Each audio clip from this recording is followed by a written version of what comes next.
Assalamualaikum warahmatullahi wabarakatuh. Salam sejahtera untuk kita semuanya. Perkenalkan, nama saya Purwanto dengan NIDN 0017109106. Di sini saya adalah dosen dari Pendidikan Teknik Otomotif Fakultas Teknik Universitas Negeri Yogyakarta. Oke, video ini disusun dalam rangka pemenuhan dokumen pernyataan dari dosen dalam unjuk kerja Tridharma Perguruan Tinggi bidang pengajaran dalam rangka penilaian sertifikasi dosen gelombang 1 tahun 2026. Lebih lanjut terkait pengenalan mata kuliah, pada kesempatan kali ini saya akan memaparkan proses pembelajaran pada mata kuliah listrik dan elektronika dasar yang berbobot 4 SKS. Di sini dikemas dalam 2 SKS teori dan 2 SKS praktek. Mata kuliah ini di dalam kurikulum memang didesain untuk mengantarkan mahasiswa untuk menguasai kemampuan, kepribadian, sikap serta perilaku, serta keterampilan dalam bidang listrik dan elektronika dasar. Dengan cakupan materi berupa yang pertama adalah pengertian listrik, selanjutnya adalah jenis-jenis listrik, dikondisikan, ditambahi dengan berbagai pengenalan komponen-komponen kelistrikan sebagaimana magnet, solenoid, kemudian lebih lanjut terkait pembangkitan listrik, dan lebih lanjut terkait komponen-komponen elektronika seperti dioda, resistor, kapasitor, SCR, dan lain-lain. Dengan harapan mata kuliah ini nanti dapat mengantarkan mahasiswa untuk menguasai capaian pembelajaran lulusan untuk mampu menganalisis perkembangan teknologi otomotif berdasarkan metode dan fakta ilmiah. Pemaparan video ini menjelaskan pendekatan pembelajaran yang saya gunakan dalam kelas. Dalam kelas saya menggunakan aspek deliver, yakni untuk teori saya gunakan metode ceramah nantinya. Kemudian interaction saya gunakan interaksi aktif dengan memancing diskusi mahasiswa. Harapannya mahasiswa dapat berpartisipasi aktif dalam perkuliahan. Dan di akhirnya mahasiswa akan saya gunakan assessment untuk penilaian kinerja. Saya di sini menggunakan teknologi untuk membantu merekap. Setelah pemaparan singkat ini, video akan dilanjutkan dengan rekaman proses pembelajaran lurik bersama mahasiswa. Selamat menyaksikan. Oke, bismillahirrahmanirrahim. Assalamualaikum warahmatullahi wabarakatuh. Yes, alhamdulillah kita bertemu lagi di kelas listrik dan elektronika dasar. Hari ini kita masuk pertemuan keempat, materinya hukum Ohm dan hukum Kirchhoff. Setelah kemarin kita bermain-main dengan apa itu alat-alat yang ada di kendaraan. Karena kenyataan saat ini kita butuh tahu tentang listrik secara detail. Dulu kita main-main sama bensin ya, main-main sama bahan bakar konvensional, tapi saat ini mau nggak mau, suka nggak suka, otomotif harus bergerak ke arah kelistrikan. Dulu otomotif hanya oke lah listrik cuman sen, cuman lampu head unit lah paling tinggi. Tapi sekarang kebutuhan kita sangat tinggi. Tapi sebelum masuk ke materi kita, mari di pertemuan keempat ini kita awalkan dulu dengan berdoa yang semoga Allah senantiasa memberkahi apa-apa yang kita diskusikan. Menurut agama dan kepercayaan masing-masing, berdoa dipersilahkan. Oke, nah, berdoa tidak akan pernah cukup memang. Oke, lanjut. Di pertemuan keempat ini kita bahas hukum Ohm dan hukum Kirchhoff. Tentunya kita harus tahu kepentingannya apa. Paling gampang di otomotif adalah pertimbangan biosnya berapa. Pertimbangannya itu. Belum lagi tentang kepentingan zaman sekarang. Kendaraan listrik, berapa watt, berapa arus yang dibutuhkan, pertimbangan kabel di hari ini. Jadi token untuk presensi MEMF. Ini kode untuk syahat. Silahkan bisa diakses di syahat masing-masing. Materi kita, saya nggak lagi mempertanyakan karena di pendidikan kuliah itu adalah pendidikan tinggi, tidak lagi harus mencari, kalian tentu sadar ini kebutuhan kalian. Oke, hukum Kirchhoff yang pertama, ini yang paling dasar dan ini sangat-sangat difungsikan untuk teman-teman ketika teman-teman menjawab kenapa di mobil fuse-nya ada yang gede, ada yang kecil. Jadi hukumnya Kirchhoff 1 bunyinya itu ini. Jumlah arus yang masuk sama dengan jumlah arus yang keluar. Jadi seperti yang bisa kita lihat di posisi ini.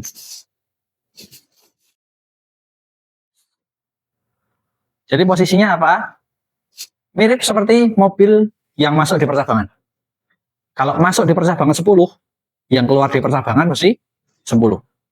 Entah itu bercabang 2 jalur atau 3 jalur atau perempatan, terserah. Jadi nggak ada yang asumsinya arus mogok di tengah cabang. Jadi kalau masuknya di sini misalnya 10, keluarnya tentu jumlahnya ada 10. Contohnya ini. Masuknya 6, keluarnya 2 tambah 4. Jadi contoh soalnya seperti ini. Dan tentu ini arus, maka satuannya ampere atau miliampere, silahkan disesuaikan. Jadi akhirnya kepentingannya adalah kalau di aplikasi mobil adalah fuse utama berapa ampere, fuse kecil-kecil harusnya tidak lebih dari arus yang masuk. Oke, hukum Kirchhoff yang kedua urusannya apa? Jumlah potensi yang naik dan yang turun, berarti aljabar beda potensial, itu sama dengan 0 untuk rangkaian tertutup. Fungsinya apa? Di sini. Contohnya adalah tegangan 12, kalau di seri dengan lampu, dengan fuse, dengan saklar, maka tegangan di semuanya tadi dijumlahkan akan sama dengan tegangan yang masuk. Contohnya seperti apa? Ini contoh resistor ya. Mesti di pelajaran mesti resistor. Tapi aplikasinya mungkin nanti di resistor yang atas itu adalah fuse. Resistor yang kedua itu adalah saklar. Resistor ketiga mungkin relay. Asumsi-asumsi seperti ini. Jadi jangan mikir apa-apa kok di elektronika kelistrikan mesti resistor. Enggak. Resistor itu kita anggap sebagai beban pengganti.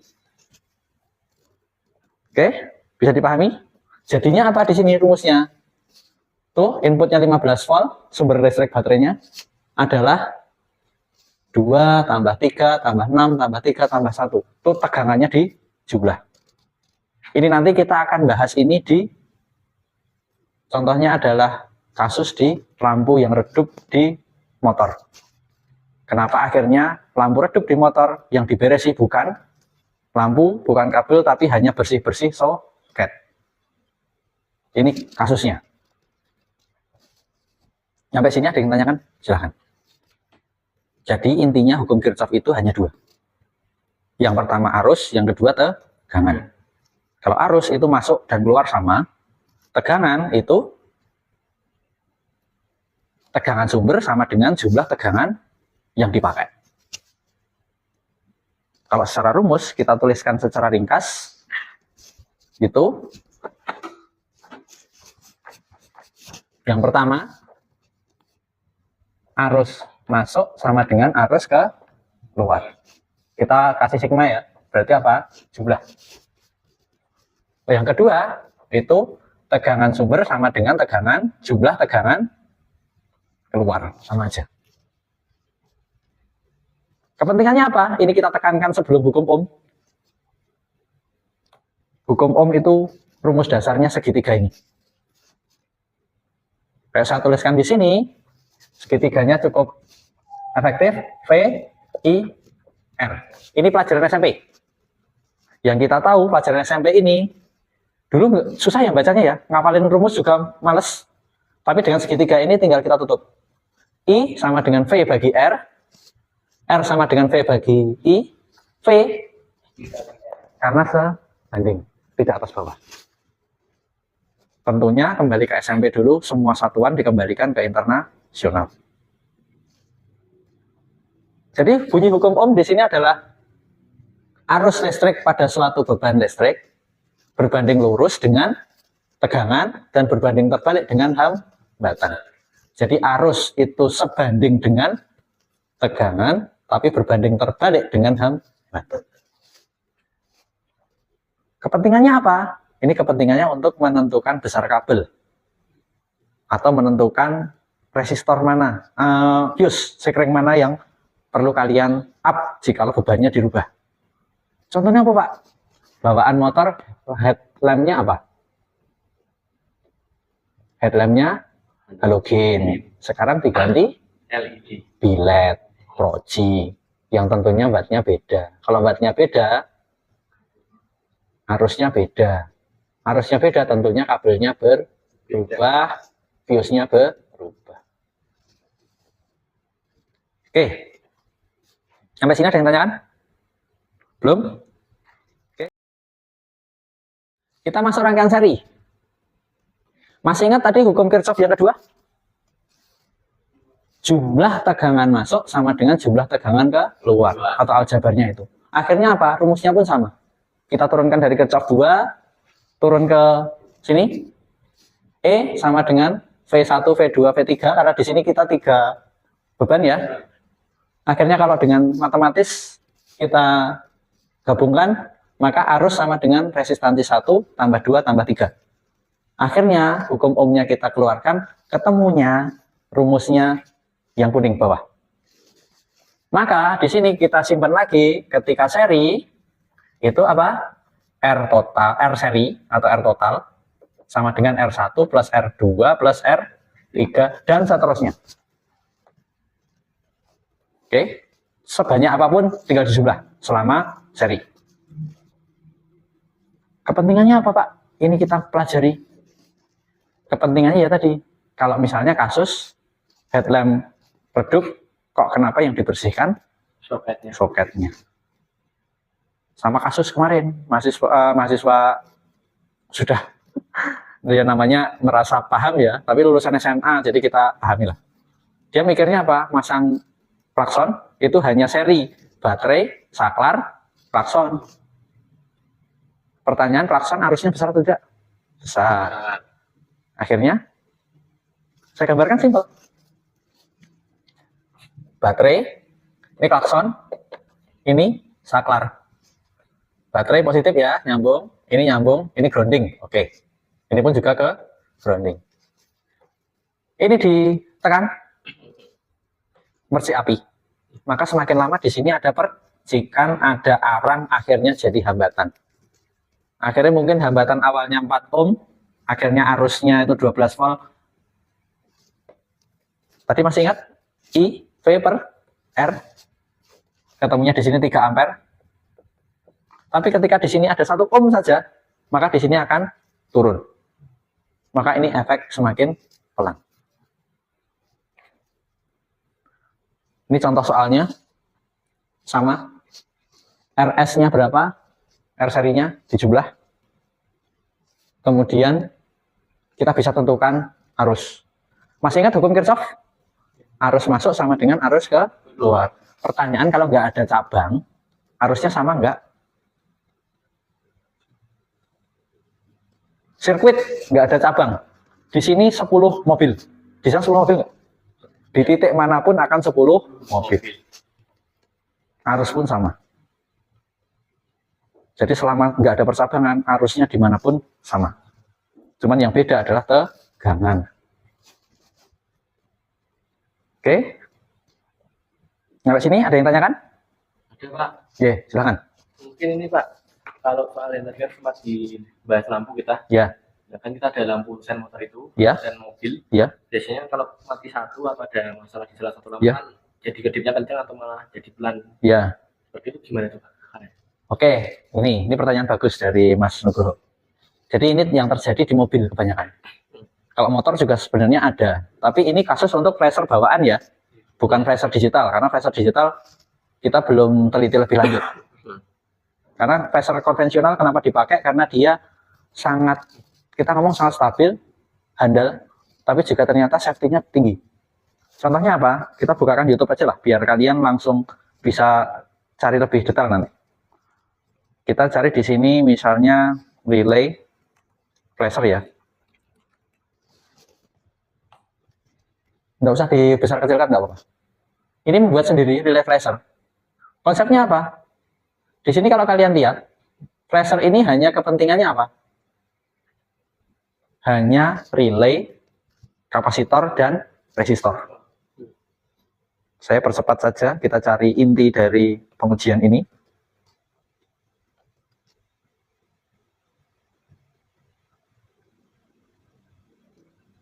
Ini kita sembarang ya, jadi tidak saya langsung buka. Nah, contohnya ini.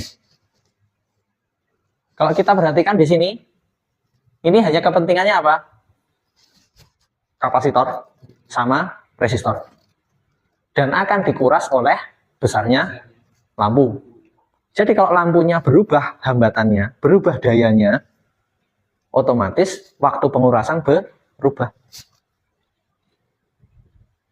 Ingat, resistor yang di seri itu tambah gede atau tambah kecil? Resistor yang di seri tambah gede. Masih ingat tadi rumus kita? R seri sama dengan R1 tambah 2 tambah 3. Itu berarti semakin besar. Sedangkan apa yang Mas Nugroho tanyakan tadi, lampu sen depan sama belakang itu paralel.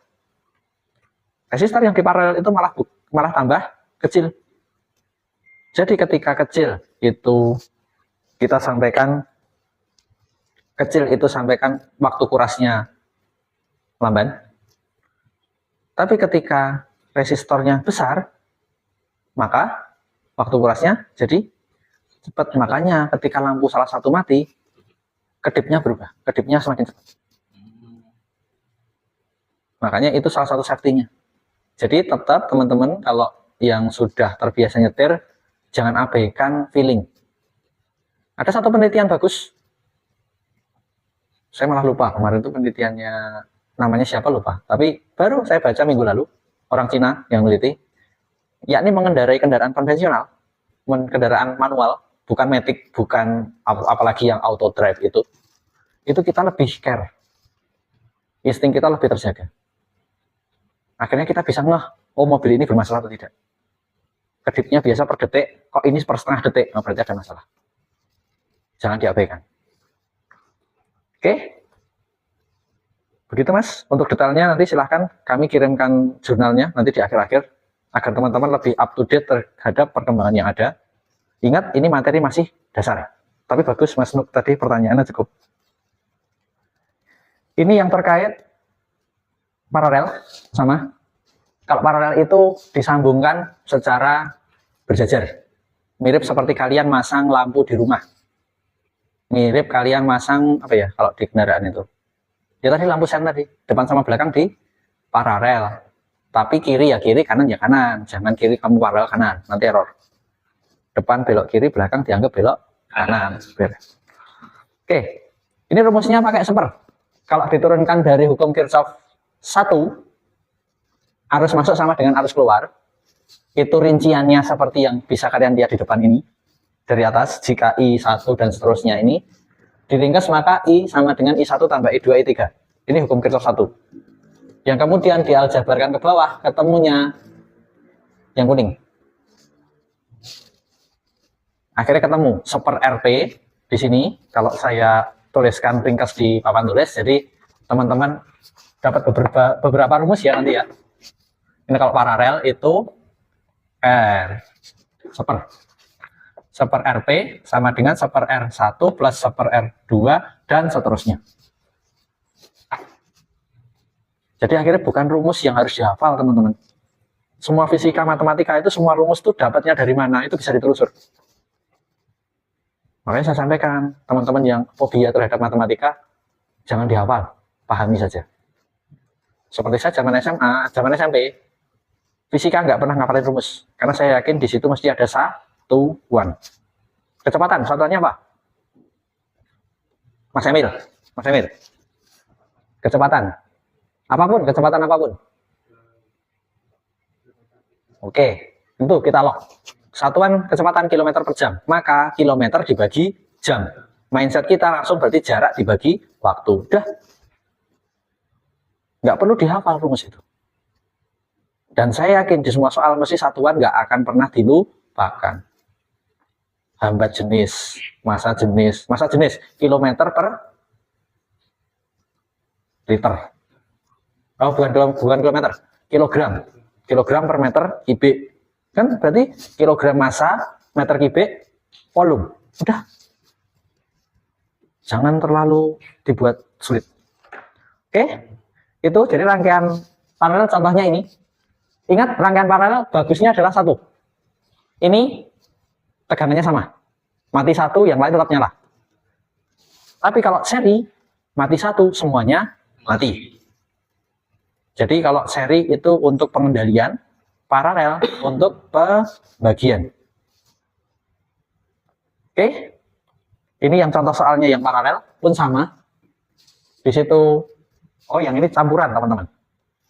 Kombinasi. Jadi silahkan kalau kombinasi diringkas, mana yang bisa diringkas dulu, silahkan dikerjakan dulu. Tapi konsepnya akan kembali ke seri dan paralel. Mesti ada yang tanya, Pak, kasusnya kalau segitiga gimana, Pak? Itu materi kita di pertemuan selanjutnya. Karena ada kasus, itu versinya yang segitiga. Contohnya apa? Itu kayak gini.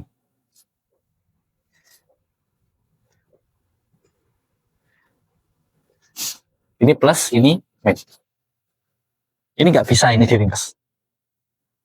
Seri dulu, ini sama ini nggak bisa.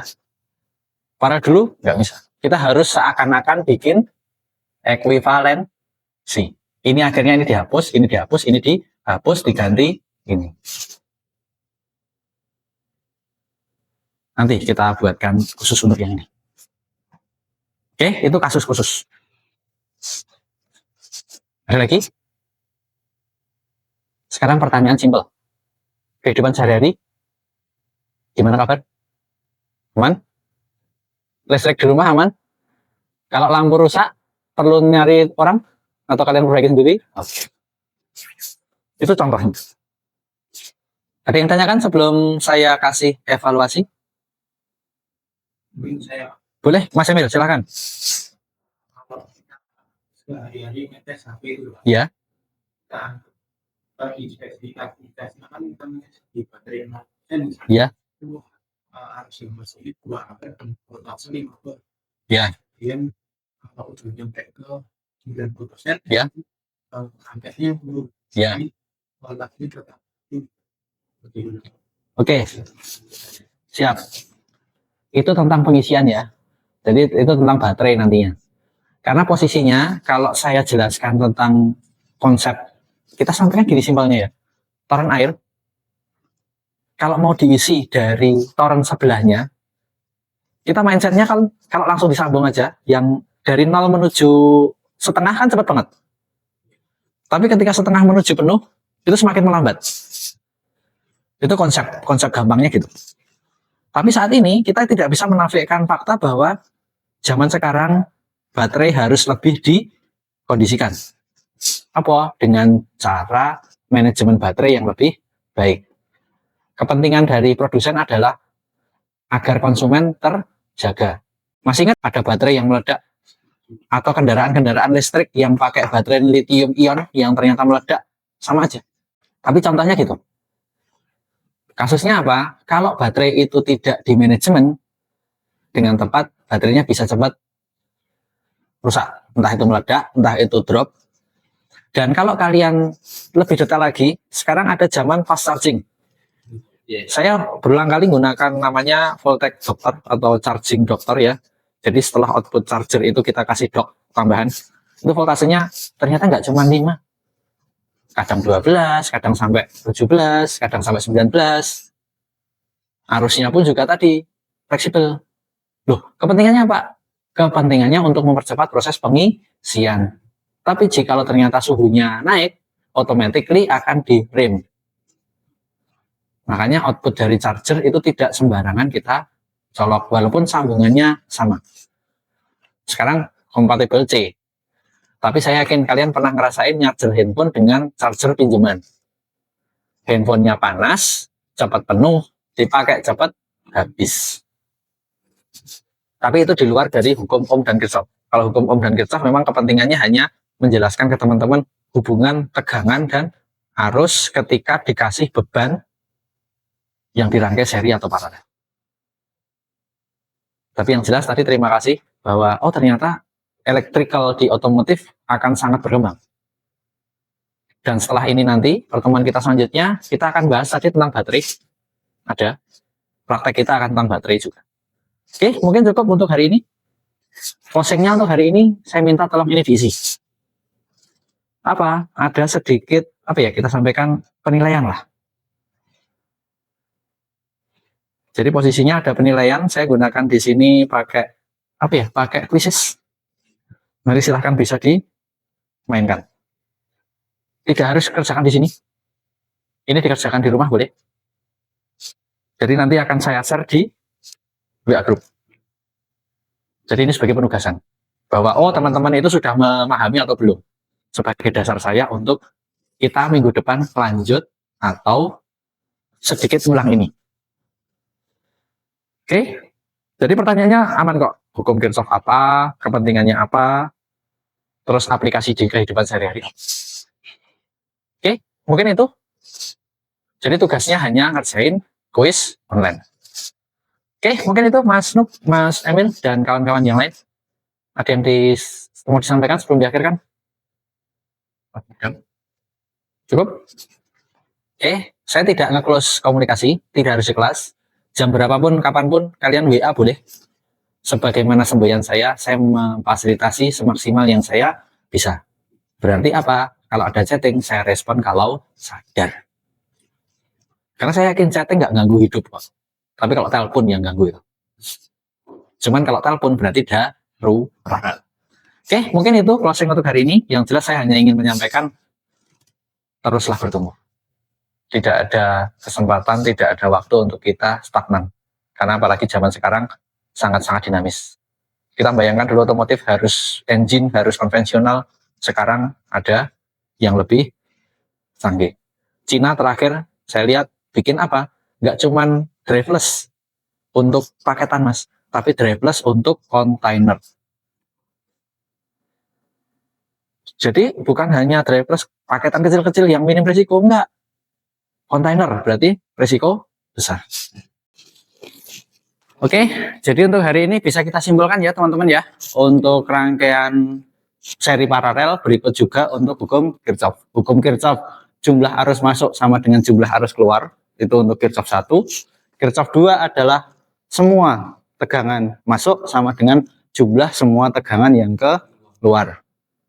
Kemudian untuk hambatan seri, rangkaian yang di seri adalah kita langsung jumlahkan saja semua hambatan serinya, rangkaian. Kemudian untuk yang paralel, gunakan rumus seper, sebagaimana yang sudah kita bahas. Untuk diskusi selanjutnya, kita akan mendiskusikan jikalau tidak bisa diekuivalensikan seri atau paralel. Oke, dengan ini semoga sedikit memancing teman-teman, biar teman-teman tidak ketinggalan informasi dan ketinggalan teknologi. Oke, mungkin itu untuk hari ini. Kita akhirkan di sini dengan doa syukur. Alhamdulillahirabbil alamin. Terima kasih. Assalamualaikum warahmatullahi wabarakatuh. Waalaikumsalam. Sekian pemaparan dan rekaman video pembelajaran listrik dan elektronika dasar yang saya sampaikan. Terima kasih atas perhatiannya dan mohon maaf jikalau ada kekurangan dalam penyampaian video ini. Terima kasih. Assalamualaikum warahmatullahi wabarakatuh.